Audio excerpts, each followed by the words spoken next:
Continuamos estudiando hoy el capítulo 2 del segundo libro de Reyes. Y en nuestro programa anterior vimos el traslado de Elías y cómo Eliseo tomó el lugar de Elías y mostró su fe. Ahora, después de todo esto, sucedió un incidente que ha sido criticado más que cualquier otra cosa que aparece en las páginas de las Escrituras.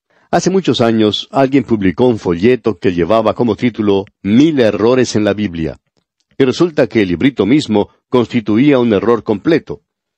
Y el incidente que vamos a tratar ahora figuraba entre los supuestos errores que mencionaba este librito. Leamos pues los versículos 23 al 25 de este capítulo 2 del segundo libro de los Reyes. Después subió de allí a Betel, y subiendo por el camino salieron unos muchachos de la ciudad, y se burlaban de él diciendo, Calvo, sube, calvo, sube. Y mirando él atrás los vio, y los maldijo en el nombre de Jehová. Y salieron 2 osos del monte, y despedazaron de ellos a 42 muchachos. De allí fue al monte Carmelo, y de allí volvió a Samaria. Los enemigos de la palabra de Dios señalan con gozo este incidente. Los críticos encuentran gran satisfacción y encanto en señalar cuán terrible fue la matanza de estos pobres muchachos. Eliseo regresaba después de contemplar el traslado de Elías al cielo por una carroza de fuego. Algunos de los estudiantes teólogos de aquel entonces dudaron si Elías en verdad había sido arrebatado o no. Creían que el Señor lo había llevado a las montañas y que lo había arrojado quizá contra las rocas en algún lugar. ¡Qué opinión tan peculiar tenían ellos de Dios! Pero Eliseo por fin convino en dejar que los profetas buscaran a Elías. Y claro que no lo pudieron encontrar, de modo que Eliseo prosiguió su camino. Ahora, de seguro que ya había llegado al conocimiento del pueblo la noticia en cuanto a lo que había ocurrido. Y al subir Eliseo hacia Betel, la Biblia nos dice que unos muchachos se burlaban de él. Vemos que entonces Eliseo los maldijo en el nombre del Señor, y que 2 osos salieron del monte y mataron a 42 muchachos. Ahora, no solamente los críticos, sino también muchos creyentes sinceros han tropezado con esta porción de las Escrituras.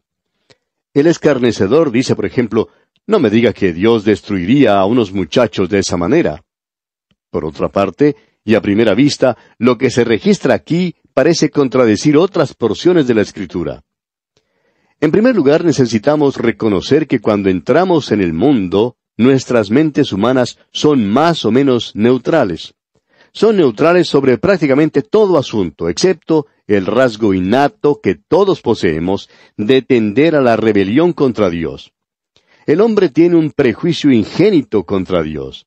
El hombre natural es, en primer lugar, escéptico en cuanto a todo lo que aparece en la Biblia. Los hombres están dispuestos a creer a casi cualquier persona menos a Dios. Si usted no lo cree, fíjese cuántos son engañados por casi cualquier cosa que tenga la apariencia o el nombre de científico. Un hombre, por ejemplo, puede presentarse en la pantalla de televisión, vestido de un saco blanco y llevando anteojos de nariz, y si hace una declaración en cuanto a algún enjuague o desodorante o crema de dientes, es más que seguro que todo el mundo saldrá para comprarlo, porque tiene la impresión de que es científico. Pues bien, eso revela la naturaleza del hombre. Permítanos ahora unos cuantos minutos para contestar la pregunta en cuanto a este problema. Elías ahora había sido reemplazado por Eliseo. Y Eliseo en muchas maneras fue mayor que Elías. Ahora esto sin duda será una sorpresa para muchos que consideran que Elías es uno de los más grandes profetas y posiblemente uno de los testigos que algún día regresarán a la tierra durante la tribulación, como lo vemos allá en el capítulo 11 de Apocalipsis. También, si usted quiere comparar a estos 2 hombres, de acuerdo con los milagros que hicieron, tendrá que llegar a la conclusión que Eliseo hizo más milagros que los que hizo Elías. Notará asimismo que Eliseo fue un hombre mucho más manso y benigno que Elías. Eliseo en el principio de su ministerio era un hombre todavía joven. Notemos ahora que en esta ocasión regresaba de más allá del Jordán, donde Elías había sido arrebatado al cielo en un carro de fuego. Las noticias de este evento ya se habían divulgado rápidamente por toda esa región. Al regresar Eliseo desde Betel, ya había muchos que sabían lo que había ocurrido.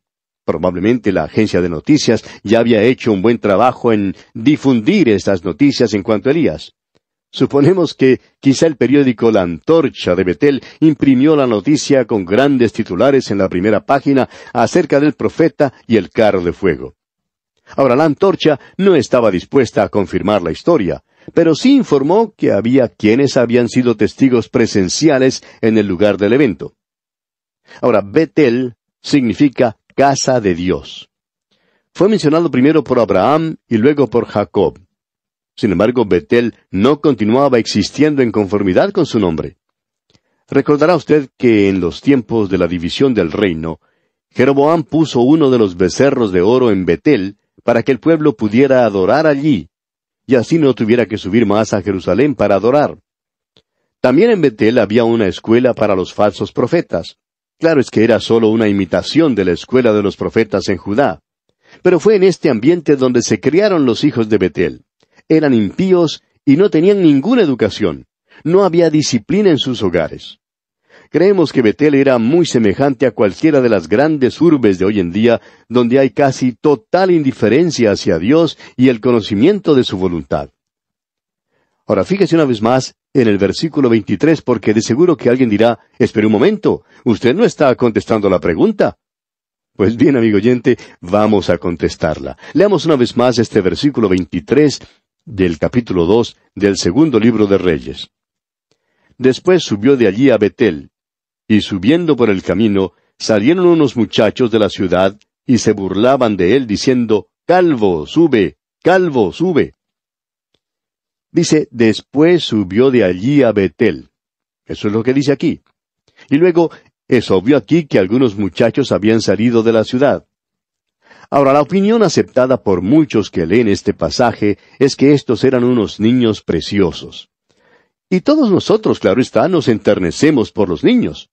Los que tenemos nietecitos sabemos cómo son, y a veces nos resulta muy difícil no darles todo lo que nos piden, porque poseen una llave muy especial de nuestros corazones. Al leer esta porción de la Escritura, uno queda enternecido. Y si usted cree que estos muchachos que se menciona aquí son párvulos, primarios o de una edad intermedia, tendremos que admitir entonces que Eliseo fue algo cruel, porque lo que sucedió sería contrario a todo lo demás en la Escritura. Por ejemplo, vemos que el Señor Jesús dijo allá en el capítulo 19 del Evangelio según San Mateo, versículo 14, «Dejad a los niños venir a mí, y no se lo impidáis, porque de los tales es el reino de los cielos». Y al leer la Biblia usted descubrirá a través de todas sus páginas el tierno cuidado de Dios por los pequeñuelos. Ahora, ¿recuerda usted allá en Cades Barnea, en el capítulo 14 de Números? Los hijos de Israel rehusaron entrar en la tierra, dando esta excusa y diciendo allá en el versículo 3, «¿Y por qué nos trae Jehová a esta tierra para caer a espada, y que nuestras mujeres y nuestros niños sean por presa? ¿No nos sería mejor volvernos a Egipto?» Esta fue la excusa que dieron los hijos de Israel para no entrar en la tierra prometida. Creían que sus pequeñitos se hallarían en peligro. Pero Dios les dijo, «Debisteis haber entrado en la tierra, debisteis haberme creído. Creísteis que yo no cuidaría de tus pequeños. Bueno, vosotros no entraréis entonces en la tierra prometida». Y en los versículos 31 y 32 de ese mismo capítulo 14 de Números, leemos que Dios les dice, «Pero a vuestros niños, de los cuales dijisteis que serían por presa, yo los introduciré, y ellos conocerán la tierra que vosotros despreciasteis. En cuanto a vosotros, vuestros cuerpos caerán en este desierto». Francamente, la palabra muchachos aquí no debe ser traducida de esa manera.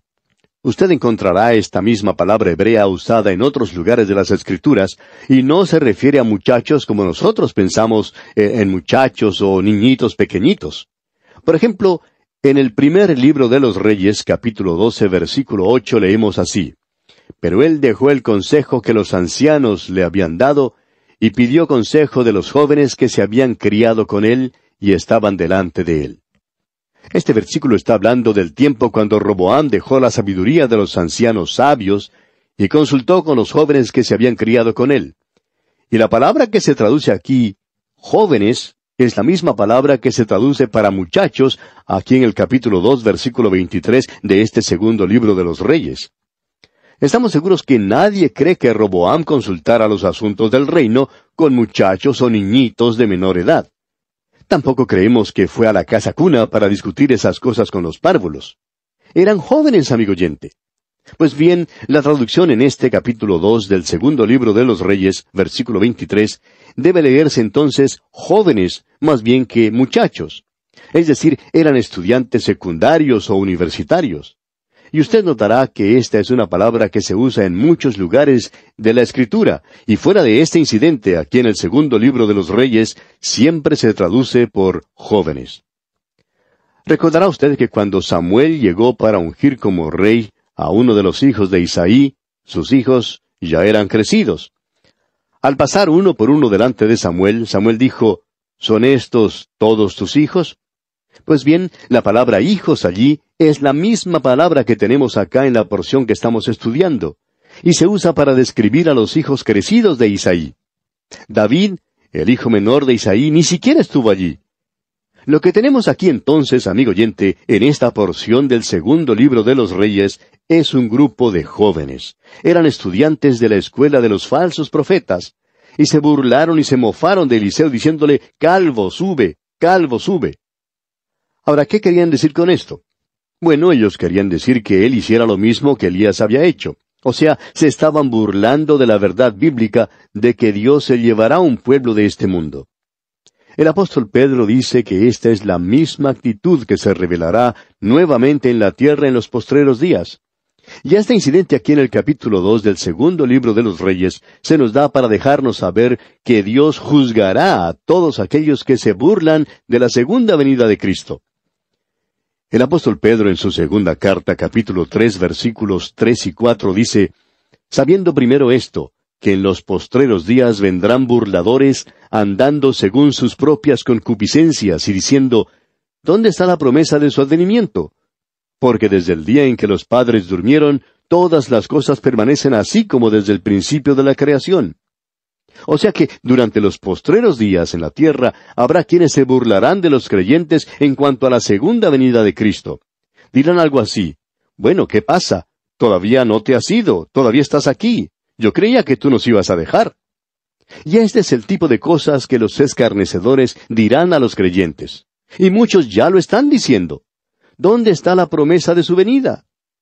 Por esto, amigo oyente, debemos tener cuidado hoy en día en cuanto a la manera en que predicamos acerca de la segunda venida de Cristo. No debemos ser fanáticos en cuanto al tema. Debemos tratarlo con cuidado, aun de la manera en que la palabra de Dios lo trata. De modo que el segundo libro de los Reyes es simplemente una ilustración del juicio que vendrá sobre aquellos que se burlarán del regreso de Cristo a la tierra. Y es un juicio terrible. Ahora dice aquí, en el versículo 24, y mirando él atrás los vio y los maldijo en el nombre de Jehová. Es cosa terrible que un predicador niegue la deidad de Cristo y la obra que él hizo en su primera venida. Es igualmente terrible burlarse de la segunda venida de Cristo. Se expone a un juicio muy certero y severo. Ahora, ¿notó usted que estos jóvenes llamaron a Eliseo calvo? Y esto nos dice algo en cuanto a este hombre. Sabemos entonces que no era un hombre de pelo largo, sino que era calvo. Y le dijeron, ¿por qué no te vas tú también como se fue Elías? O sea que se burlaron de una gran verdad bíblica. La palabra de Dios tiene mucho que decir en cuanto al juicio. Por eso, amigo oyente, necesitamos comprender los hechos aquí. Cuando usted entiende lo que realmente se enseña en esta sección, no hay nada aquí que sea ajeno a lo demás de las Escrituras. Y en casos como este, estoy totalmente de acuerdo con el tratamiento extremo. Eliseo pronunció una maldición sobre ellos. Y aquí Eliseo suena como Elías. También suena como el Señor Jesucristo cuando dijo allá en el capítulo 11, versículo 21 del Evangelio según San Mateo, «Ay de ti, Corazín, ay de ti, Betsaida. Porque si en Tiro y en Sidón se hubieran hecho los milagros que han sido hechos en vosotras, tiempo ha que se hubieran arrepentido en cilicio y en ceniza». Y luego añadió en el versículo 23 de ese mismo capítulo 11, «Y tú, Capernaum, que eres levantada hasta el cielo, hasta el Hades serás abatida». Eso es juicio, amigo oyente. Al apóstol Pablo le fue posible volverse al soldado que le había herido y decirle, «Dios te golpeará a ti, pared blanqueada». allá en el capítulo 23 de los Hechos de los Apóstoles, versículo 3. Y en estos casos, amigo oyente, no se trata de la ira vengativa de Pablo ni de Eliseo. Leamos la última parte del versículo 24 y también el versículo 25 de este capítulo 2 del segundo libro de Reyes. Dice así: Y salieron 2 osos del monte y despedazaron de ellos a 42 muchachos. De allí fue al monte Carmelo y de allí volvió a Samaria. O sea que Eliseo no fue el responsable de que los osos despedazaran a los que se habían burlado de él. Y si es que usted, amigo oyente, quiere ser escarnecedor, pues entonces tendrá que culpar a Dios mismo. Vivimos en unos tiempos cuando hay mucho subterfugio en nuestro sistema legal. La falta de ejecución de la ley por parte de algunos jueces es realmente un escándalo. Y ha resultado en desorden en muchos países de nuestra América. Ha resultado hasta en el crimen, cuando algunos se han atrevido a actuar impunemente y dar muerte con armas de fuego a los agentes de la policía. Ahora no se puede caminar con seguridad por las calles. Las mentes de casi todos los habitantes han sido adoctrinadas en el sentido de que la justicia nunca alcanzará a los culpables. ¿Cuándo nos despertaremos, amigo oyente? Cuando hay esta clase de cosas, es necesario el juicio severo e inmediato. En cierta ocasión, un abogado destacado hablaba privadamente con un grupo de hombres, y les decía que algunos de los jóvenes violadores de la ley deben ser sacados y flagelados públicamente, como solía hacerse en los tiempos pasados. Dijo que si se hiciera así, acabarían con mucho del desorden que existe ahora. Y permítanos decirle, amigo oyente, que después que estos osos que se menciona aquí en el capítulo 2 del segundo libro de los Reyes concluyeron su trabajo, nadie más de Betel se atrevió a burlarse de Eliseo. De eso estamos seguros. Y así, amigo oyente, concluimos nuestro estudio del capítulo 2 del segundo libro de Reyes. Llegamos ahora al capítulo 3. En cuanto a esta sección debemos confesar que la encontramos un poco pesada, por decirlo así. Sin embargo, deseamos comentar solo 1 o 2 cosas que tuvieron lugar en este capítulo. Leamos los primeros 3 versículos de este capítulo 3 del segundo libro de los Reyes. Joram, hijo de Acab, comenzó a reinar en Samaria sobre Israel el año 18 de Josafat, rey de Judá, y reinó 12 años. E hizo lo malo ante los ojos de Jehová, aunque no como su padre y su madre, porque quitó las estatuas de Baal que su padre había hecho. Pero se entregó a los pecados de Jeroboam, hijo de Nabat, que hizo pecar a Israel, y no se apartó de ellos. Joram era hijo de Acab y Jezabel, y sucesor de su hermano Ocosías, quien murió sin tener hijos. No pecó como Acab había pecado, pero violó el pacto porque dice aquí que se entregó a los pecados de Jeroboam. Leamos ahora los versículos 4 y 5. Entonces Mesa, rey de Moab, era propietario de ganados, y pagaba al rey de Israel 100,000 corderos y 100,000 carneros con sus vellones. Pero muerto Acab, el rey de Moab se rebeló contra el rey de Israel. Mesa, el rey de Moab, se encontraba en un estado de servidumbre para con Israel, y estaba obligado a pagarle tributo. Cuando Acab murió, Moab trató de recobrar su libertad. El rey Mesa se rebeló rehusando pagar el tributo. Joram por eso juntó a sus tropas para insistir en cobrar el tributo que se le debía. Leamos ahora los versículos 6 hasta el 10. Salió entonces de Samaria el rey Joram y pasó revista a todo Israel. Y fue y envió a decir a Josafat, rey de Judá: El rey de Moab se ha rebelado contra mí. ¿Irás tú conmigo a la guerra contra Moab? Y él respondió: Iré, porque yo soy como tú, mi pueblo como tu pueblo, y mis caballos como los tuyos. Y dijo: ¿Por qué camino iremos? Y él respondió: Por el camino del desierto de Edom. Salieron pues el rey de Israel, el rey de Judá y el rey de Edom, y como anduvieron rodeando por el desierto 7 días de camino, les faltó agua para el ejército, y para las bestias que los seguían. Entonces el rey de Israel dijo: Ah, que ha llamado Jehová a estos 3 reyes para entregarlos en manos de los moabitas. Notamos aquí que Joram buscó una alianza con Josafat. Luego trataron de conseguir que viniera Eliseo. Al principio, Eliseo no quería venir, pero luego cambió de idea. Continuemos leyendo los versículos 11 al 14 ahora. Mas Josafat dijo, ¿no hay aquí profeta de Jehová para que consultemos a Jehová por medio de él? Y uno de los siervos del rey de Israel respondió y dijo, Aquí está Eliseo, hijo de Safat, quien servía a Elías. Y Josafat dijo, Este tendrá palabra de Jehová. Y descendieron a él el rey de Israel y Josafat y el rey de Edom. Entonces Eliseo dijo al rey de Israel, ¿Qué tengo yo contigo? Ve a los profetas de tu padre y a los profetas de tu madre. Y el rey de Israel le respondió, No, porque Jehová ha reunido a estos 3 reyes para entregarlos en manos de los moabitas. Y Eliseo dijo, Vive Jehová de los ejércitos, en cuya presencia estoy, que si no tuviese respeto al rostro de Josafat, rey de Judá, no te mirara a ti, ni te viera. Joram, Josafat y Edom andaban buscando a Mesa, rey de los moabitas, pero se habían quedado sin agua. Ahora Joram culpó a Dios por el desastre que enfrentaban.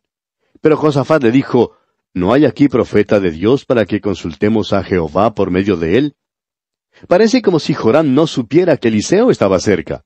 Sin embargo, podemos asegurarle, amigo oyente, que Eliseo era muy conocido por su fama, y que uno de los siervos del rey de Israel sabía que él estaba cerca. Eliseo vino, pues, pero si no hubiera sido por la presencia de Josafat, Eliseo no habría respondido a tal impiedad como esa que Joram mostró. Y aquí vamos a detenernos, amigo oyente, porque nuestro tiempo ha concluido ya. Continuaremos, Dios mediante, en nuestro próximo programa. Hasta entonces, pues, que el Señor le bendiga abundantemente.